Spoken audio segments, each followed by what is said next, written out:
নমস্কার বন্ধুরা। আজ আমাদের মহারাষ্ট্রের এই ছোট্ট গ্রামটি যেন এক স্বর্গীয় রূপ নিয়েছে।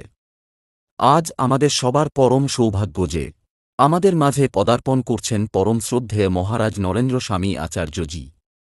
উনার আগমনের আনন্দে সারা গ্রাম আজ উৎসবের মেজাজে সেজে উঠেছে। আপনারা দেখতেই পাচ্ছেন, রাস্তার ধারের প্রতিটি কোণ রংবেরঙের আলপনায় ভরে উঠেছে। গ্রামের মাবোনেরা ভোর থেকে মন্দির আর ঘরবাড়ি ফুল দিয়ে সাজিয়ে তুলেছেন। চারিদিকে শুধু মহারাজের অপেক্ষায় মানুষের ব্যস্ততা আর চোখে মুখে এক অদ্ভুত ভক্তি।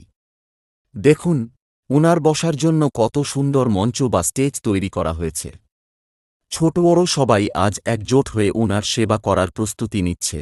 আমি যেখানে থাকি এবং যেখানে আমার এই ওষুধের দোকান, ঠিক সে এলাকা দিয়েই মহারাজ যাবেন। এই পবিত্র পরিবেশের সাক্ষী থাকতে পেরে আমরা সত্যিই ধন্য। পুরো গ্রাম যেন এক নতুন প্রাণ পেয়েছে উনার আশীর্বাদ পাওয়ার আশায়। এখন তো আপনারা শুধু প্রস্তুতির দৃশ্যগুলো দেখলেন। স্বামীজি যখন সশরীরে আমাদের গ্রামে এসে পৌঁছাবেন, তখন সেই শুভ মুহূর্তের ভিডিও আমি আপনাদের জন্য নিয়ে আসব। মহারাজের দর্শনের সেই বিশেষ ভিডিওটি দেখতে হলে আমাদের সাথে জুড়ে থাকুন। খুব শীঘ্রই দেখা হচ্ছে পরের ভিডিওতে। জয় মহারাষ্ট্র, জয় শ্রীরাম।